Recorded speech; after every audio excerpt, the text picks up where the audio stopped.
couple of strange things had happened to me during my teenage years. A tap on the bed beside me, turning to see no one there. Things like that. Nothing strange happened again until about 10 years later.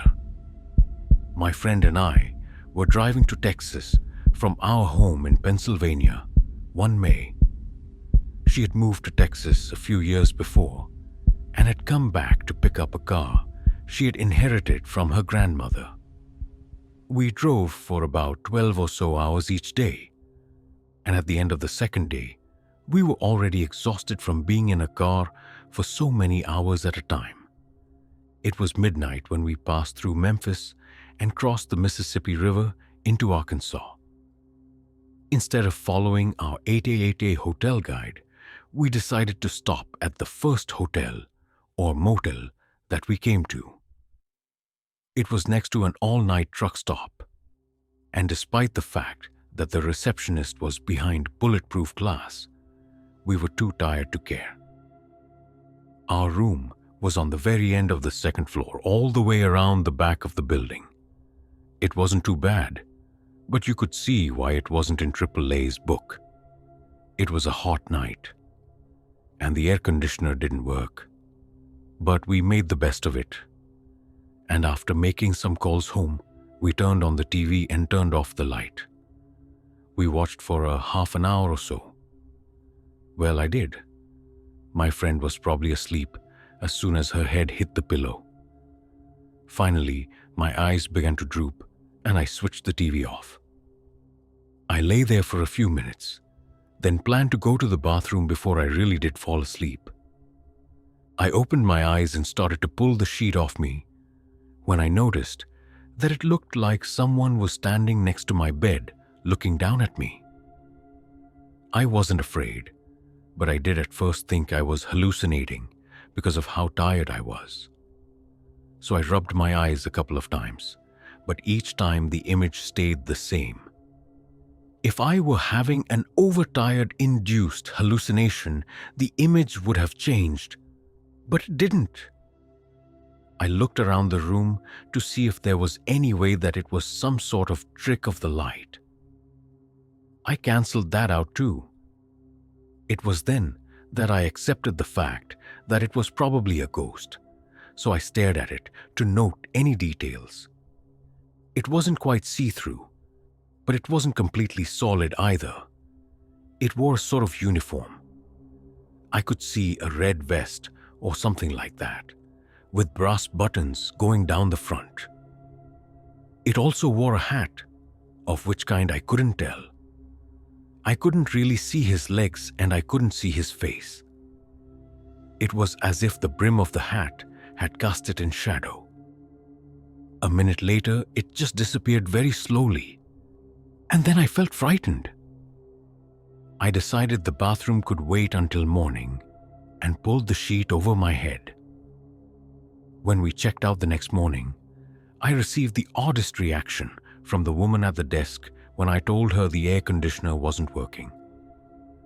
She had almost a look of fear on her face and asked me if that was it. Not in a mean way, but a concerned sort of way. For a moment, I thought of telling her what I saw. Actually, it seemed like that was what she was expecting to hear. But I felt kind of foolish, and so kept it to myself.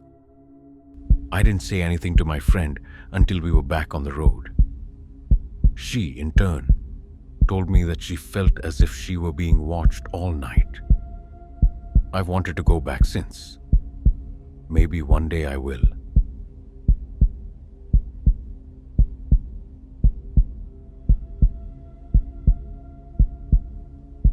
Some people have a pet dog or cat. In our house, I guess you could say, we had a pet poltergeist. Since I was 8 years old, I've been plagued periodically by unexplainable phenomena. My brother had problems with this too. Whenever anything happened that seemingly had no explanation, we would nudge each other and say, "Oh shit, Polty's been here again." No one else in the family bought this, however. At least not when we were still kids. Lately, I think, my parents have come to accept the poltergeist theory too, because some things are still happening to them. Polty pulled a lot of crap, usually taking things which would cause weeks of searching, and then return it in a very obvious place once we'd given up the item for lost. He made his debut in my life by throwing a white t-shirt at me when I was alone in a room. This was the only time I ever saw anything move on its own. Things would happen in waves. For several weeks, I couldn't keep my closet door shut, even though it was a hard-to-open door, and kept dragging on the shag carpeting. Each morning, I would find this door wide open. Polty would then leave and come back in a few years to hide record albums for a few weeks. Then, after another long stretch of time, I'd start to hear footsteps go up and down the stairs when nobody else was home, and on and on. He scared me a few times in the past, but mostly he was, and still is, just pain in the ass mischievous. Sometimes Polty's target of fancy was a bit peculiar though, and, as in the following account, he sometimes caused me grief. Every winter, when we were kids, my dad put in a skating rink in our backyard for us to skate on. After school each day, some of my girlfriends and I would pull on our skates and try to get in as much skating time as possible. We were lucky if we got 10 minutes on the ice, because by that time, my brother and his friends arrived and literally threw us off the rink so they could play hockey. They'd play until bedtime, and I'd never get a chance to get back on and practice figure eights. All complaints to my parents fell on deaf ears, and to say I was angry would be putting it mildly. This was not the first year I had to put up with this, and it wouldn't be the last. But I also felt that there was nothing I could do about it, so I suffered in silence. Understandably, I developed a hatred of hockey and refused to go to any of my brother's games. My brother used to leave his hockey stick propped up outside against the back of the house until my dad ordered him to start bringing it in the garage when he was done with it every night. Dad was a creature of habit and never failed to make sure the garage was locked up tight before he went to bed. One morning, my brother went into the garage to find his hockey stick broken. It was as if someone had held each end of the stick with each hand and cracked it over their knee. It was not broken completely in half, but it was just hanging by a few wooden strands. The garage had been securely locked, and no one could have broken into it. This was passed off as a domino effect freak accident of some sort, having to do with the car pushing up against some of the other junk in the garage that somehow pressed against the stick, causing it to break. My brother had other sticks there that were untouched, but the one that broke was his favorite. My brother got a new stick and everything seemed fine. A week later, his new stick was found broken in the garage too, in much the same manner as before. Again, the doors were all locked. No one outside the family had a key. This had everyone scratching their heads. My brother bought another stick and Dad straightened out the garage a bit. When the third hockey stick was found broken several weeks later, Dad wasn't just suspicious, he was downright angry. He felt that this was an inside job and all eyes fell on me. Unfortunately, my brother and parents were on their way to a game and would now be rushed to the sporting goods store to buy a new stick before the puck was dropped. Protesting my innocence was useless, and I was not allowed on the rink for the rest of the year. Wouldn't you know, the sticks were never found broken in the garage again. Many years later, my brother and I were talking about this incident, and I told him again that I had not touched any of his hockey sticks that were found broken in the garage. To my surprise, he believed me. He told me that he had taken his stick to a nearby park to practice. When he was ready to leave, everybody else had already gone home. He propped his stick up against a tree while he changed out of his skates. As he was pulling on his boots, he heard a loud snap behind him. He turned around just in time to see the now bent stick topple away from the tree and into the snow. He said he just got up and ran from the park like a bat out of hell, leaving the stick behind.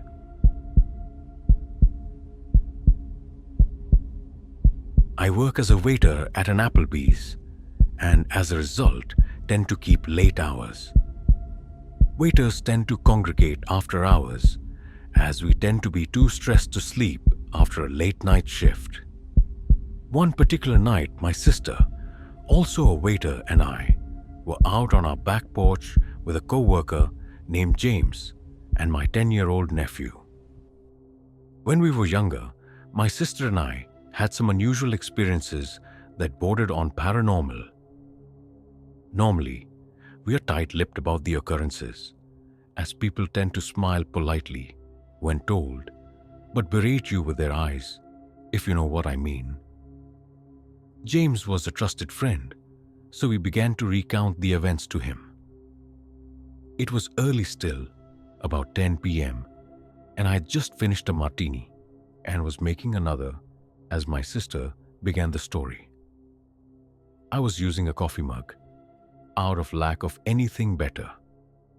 I filled the mug with vodka and set it on a stool next to the vodka bottle and began unscrewing the cap to the vermouth.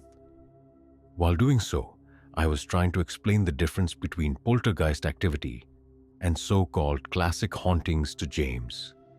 Specifically, I was explaining poltergeists tended to break and throw things, and that hauntings tended to be more sight and sound oriented.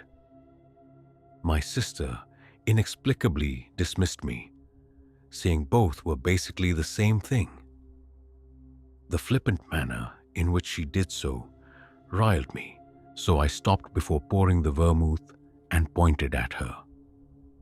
Please keep in mind the coffee mug was not overly cold or hot before I added the room temperature vodka, and had been sitting quietly for over 2 minutes. Anyway, I said to her, No. Hauntings are a location-based phenomena. Poltergeists are centered around an individual. At the moment I finished my sentence, the mug exploded. I don't mean that it cracked or that it broke. The damn thing exploded with a sharp crack, blowing fragments in a roughly 10-foot radius. One shard embedded itself in my shin. We simply stared in silence for a moment. My nephew had been looking at the stool at the time. He sat stupefied. I want to make it clear I am fairly sure temperature was not a factor. As to what caused it? Who knows? Subsonic vibrations, micro-meteor impact, take your pick. Or maybe, as my nephew believes, a poltergeist wanted to help me make my point.